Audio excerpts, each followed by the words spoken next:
anybody who wants to ask any questions is welcome. Casey. You were mentioning causality as being one of the, Yes. you called it. I was wondering if another type of thing similar to causality is emphasis. Only if the emphasis is against... Not overemphasis, just emphasis. Emphasis means contrast. You must have something that will be weak and then something that is strong. It has to be gradual. In drama, the change is gradual. If the change is too strong, it's melodrama. Most of the TV soap operas, you have somebody opening the door and says, "What happened?" That's melodrama. If somebody opens the door and says, "No, you can't believe it. I don't know it." If it goes slowly, you have more chance of being normally dramatic. So emphasis, yes, but it's the rate of change. If it changes throughout all the book, and the change can be any way you want it. You can have change in sibilants. You start the story without any sibilants, and then you go more and more S's and more Z's. And in your mind's eye, something else begins to come. Or in the story itself, all the adjectives about colors are black and white and gray and black and white and grays. Mid-story, some colors begin to appear. And towards the end, there's flowers and blossoms and sun. Without knowing what you're reading, you begin to feel the change. It's up to you as a writer to do all this stuff, but the emphasis is the gradual change. You mentioned sibilants, is that? Sibilants. That's the presence of S or No, S. that's right. You have sibilants, fricatives, I mean, you have all kind of sounds of what you're writing. Okay. Yeah. Sorry.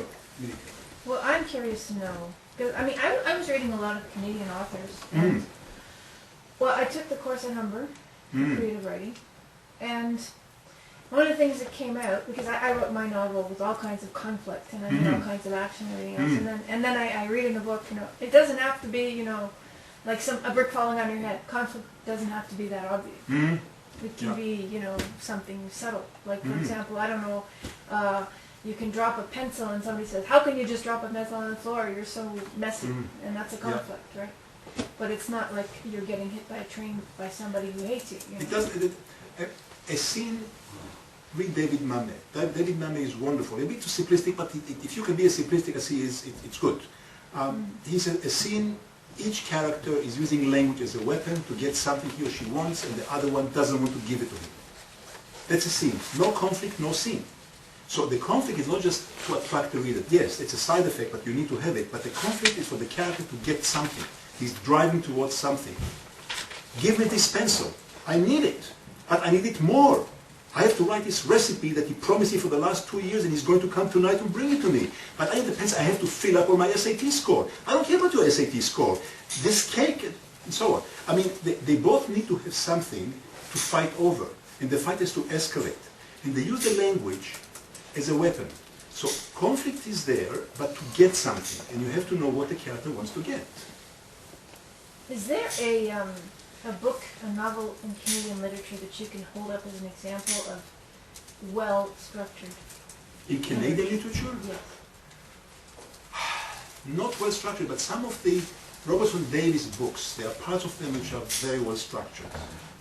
Not who knows what, but not badly structured. He was not a sort of a methodical writer, but he was a well-read writer. He's okay. Some of the stories of Alice Munro are not badly written. She's a good technician. Trevor Moore, the Irish writer, is fantastic. There are many good writers. It's one man's opinion. Usually those who lasted are okay. Humanity votes. If something lasted 100 years or 200 years, the chances are high that gazillion people said, we like it. And something that didn't last, probably not good enough. It's very unjust. But, you know, politicians should get elected, a general should win wars, and a writer should get published and be read 200 years from now. It's crude, but it's simple. But I'll give you a list of books later. Give me emails later on. I'm going to send you a list of books and buy them and read them and mark them and do the exercises. What's your email address? I'll give you later on, yes. Oh. amandelman@simpatico.ca. amandelman@simpatico.ca. How many people write here? Like write fiction, or not just write proposals and stuff? Okay. I wouldn't say how many you read because it's almost insulting. I just write.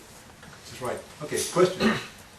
Yeah, when I was in high school, the English teacher, who was actually from England, he had this thing about plays, and the Greek plays in particular, the catharsis aspect of it. And what you're talking about is this mesmerization of hypnotizing. It's like bringing the person into the story, and the story is that sort of thing. It's not necessarily cathartic in the same way as a Greek play, where you have this huge, massive emotion, but you do have a similar kind of thing with regards to that, and that is what is sort of interesting about books. There have been books that I've spent, stayed up all night reading. I just couldn't put them down. As you said, it's like there's something about them, they just capture you, and you just cannot, you have to keep going despite the tiredness, your level of whatever. Yes. And it really is like that, but how you capture that, that's the technique, and that's the interesting aspect. You don't have to have something bombastic or really very dramatic to capture you. Proust doesn't have any killers being chased in the alley and there's no great drama happening. Proust is using other kind of causality, and he's using what we call synesthesia. Synesthesia is a mixture of senses. I think, who was the famous, the French poet that wrote the poem called Voyelles, Vowels, and in which he talked about the yellow O and the blue Y, in which the senses of smell and sight and touch intermix. There are people who mix the senses, and it's called synesthesia. That's how the body operates. Sometimes you can do it in writing. Proust starts by you eat the almond cookie, and it brings into mind the taste of the tea that he had with his aunt, and then Combray, and then he begins something else. The senses in the mix, and he's going into sleep and out of sleep. He's putting you into a sort of semi-hypnotic state, hypnagogic state, in a different way. If you read some of the stories of Hemingway, you can see how he is flowing things in order of perception. When I was in class in San Francisco, he once did the work on Conrad. And in The Heart of Darkness, there's a part in which Kurtz has gone to the Valley of Death, in which he sees the long, the chained gang of slaves. And at the beginning, you only see them, and you don't hear anything, because when you're in a shock, the body sometimes only has place for one sense. And then the clink, clink, clink of the chains begin to come in. And that's the moment it begins to open up. I mean, this is biologically correct. It's like when you are in a disco, sometimes they stick all your senses with all this enormous sound and light, so you couldn't even be thinking or listening or anything. They stick all your senses. You can do the same thing in fiction. I mean, there are a variety of ways to capture the audience. But once you capture the audience, what do you do with it? You can tell him a dirty joke, you can tell him something sublime, you can tell him about your burning heart because you just realized communism is wrong. And if it's Darkness at Noon by Kessler, it's true because he was a communist and he really turned away. The critic, the literary critic of Toronto Star once said that Margaret Atwood, I give her name in vain here again, could write a really good book if she wrote about a feminist who realized that she really finds happiness by being pregnant and barefoot in the kitchen. I mean, she wrote a book in which she really, with all honesty, showed the woman that really found happiness by doing what she herself hates. You don't have to go very far. Graham Greene, he wrote a book called The End of the Affair. He was a devout Catholic. And he wrote a book called The End of the Affair, in which he shows a strawman Catholic, sorry, a strawman, not an agnostic, but atheist, that is becoming convinced of the existence of God because some stigmata that coming on the skin of his beloved. And he becomes, against his own will, he becomes a Christian. The book is kind of as a dud. It doesn't breathe alive. On the other hand, he also has a book called The Power and the Glory, in which you have a whiskey priest loses his faith. He doesn't want to resist, but he loses his faith. And you can see it in the second book. Graham Greene was fighting, he was a Catholic, and he tried to see what would feel like to lose his faith. And this book is a minor masterpiece. Not because faith is good or faith is bad. I mean, if you're an artist, who cares? Art über alles. But if you write against your own grain, you basically tell your own most shameful secret, the one you kill not to tell. That's what the reader want to know. Because that's like playing devil's advocate in some senses of questioning something you've written. It's But like look at it from the other You point play of view. devil's advocate, but I know in your own softest spot, and you really hit at that spot because you know it better. Not because it's right or wrong, because you're using yourself as a role. It's one way, and there are others to do it. I mean, there's the Stanislavski method, in which you can write by going into a character. Irene Funes and David Mame and a few other Americans write by using the method to get into character. There are ways of doing that too. But when you do all that, this is content. The basic thing is to catch the audience attention.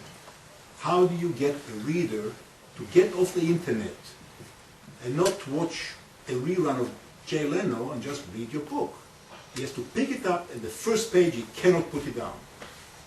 There's not a way. Today. In the past you could do differently. Today you can't. My opinion. Yes, sir. Yeah, I'm just curious, these techniques you're using, do you try to get them into the first draft or do you put them in rewrites? Well, it's a good question because I'm writing in something bizarre way because I sometimes write middle chapter, end of chapter, beginning of the chapter, then I try to smush them together to see how they flow. There are people who write outlines from the beginning, and there are those who kind of massage it later on. I'm not talking about outlining the plot, I'm talking about... Oh, the editing. In the editing... No, putting the action and the sensory stuff Oh. in. Like Usually the writing itself has to... I have to be there before I can write it. I have to feel it. And then I'm reporting in real time about what I'm seeing, what I'm feeling. That's the way I'm doing it. So you're imagining the scene and describing it. Yeah, you basically have to become the character. I mean, you construct it brick by brick by brick. You know what the character is like, and then the eyes open and the mouth speaks. Even though you say reporters aren't writers. Yeah, but you report on something that to you looks real. I mean, whatever works. Okay.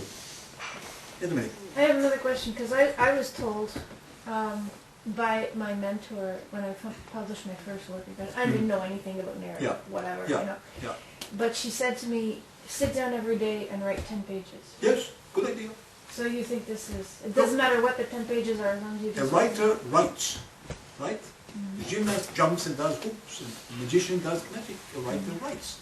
So you can... I suggest you do exercises specifically. I mean, there are some specific basic exercises you can do. I give the books and you can just go on them. And you can construct the basic plot. You have 3 characters in an elevator, 2 of them want one thing, the third want another, and there's a problem. And you have to go 3 scenes to do it. You know, and you write it. Or you have a scene in which something else, I mean, you have to write it during these 10 pages. Yeah. When you play any instrument, there are some basic techniques. For example, segues. How do you do segues in writing? Meantime, therefore, nevertheless, when do you use this, when do you use that? When do you... point of view. Okay? Only recently I found a book in which a very talented writing instructor give you the plus and minus of different point of view. I mean, you have first person point of view, in which it happened to me, call me Ishmael. I always want to go to the sea when I was depressed and so on. The first person, very close, you know everything he or she thinks. It's not distant. First person point of view. And then you have second. You know that whenever you go someplace, and this is the Catcher in the Rye. Okay? And then you have a third person.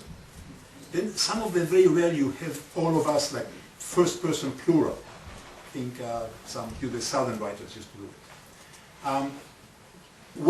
What's the advantage? When you have a single person point of view, the advantage is that you can know everything this person sees. He's a walking recorder and listening to everything, and you can see all the emotions. But if something happens outside his point of view, then you don't know it. You have to bring, he read the papers, somebody has told it. You bring exploratory tricks. If you have multiple points of view, then there's some promise of time and sequence. So there's one of the books that I will show you later on. The writer says, okay, the advantage of this is easy, this is hard.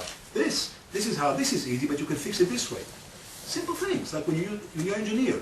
You're using a bridge, you can do this, but more difficult to do that. A cantilever beam does this versus that.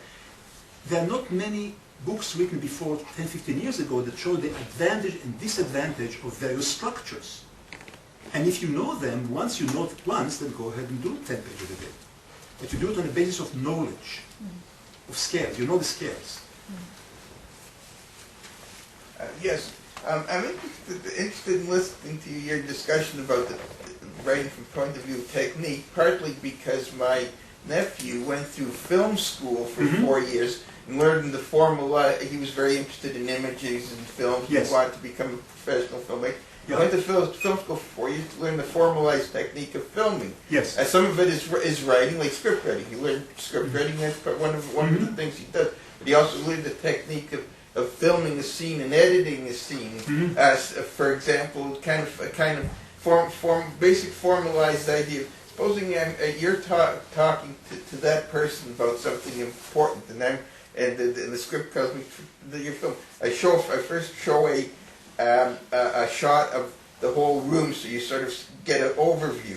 Then I show a little closer, but both of you talking, one of you talking Yes. to the other. Then I show one of you talking. Then I show the other one replying. And then I show a real close up of you talking and of him replying. There are tricks to. And I always show, and I can move the camera, but I always have to stay on the same side. Like you're always on the right and he's always on the left. I can't switch. Go to the other Read the side. book, the recent book by David Mamet, very, very skinny. It costs $15, but worth every penny. It is basically how to make a film. And he's going to making 2 films. One about a farmer selling a pig, and then one more about a student come to the professor. He goes scene by scene by scene how you do it with a student in Columbia Film School. Fantastic. I mean, it's fun. You see this, you understand how you do it. And he's very emphatic in his view. I mean, it's a bit too pure for me, but you see what he's doing, it's wonderful. Otherwise, Sidney Lumet is the one that will teach you techniques. One more question, and then I think we can just answer any question you want. How can successful, lasting fictional literature be created by a group of people writing one fiction? I have no idea. I have no idea. It's like some things are best done by one mind, but there have been people who collaborated.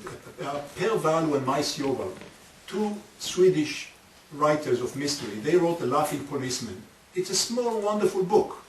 And he was a playwright, he wrote a dialogue. She was a poetess, she wrote a description. The book was wonderful. It was a movie, excellent. And all the other books they wrote after that sucked. There have been a bunch of communists, and they tried to make communism. One-offs, then. Well, but they have been collaborators. There have been other collaborators, but it's an opinion. I mean, for all you know, I'm going to bring 4 people who, they say the Bible is written by 4 different people. And there are some Bible scholars that do it. The Bible has a wonderful fictive language, very hypnotic. Have you read Naked Came the Stranger? Which, Naked Came the Stranger? the name is familiar. That was the book that was written by the editorial staff of Newsday newspaper. They agreed on a set of characters. Each person wrote a different chapter without looking at any of the others. And then they put them together. It was a joke, but it was a bestseller.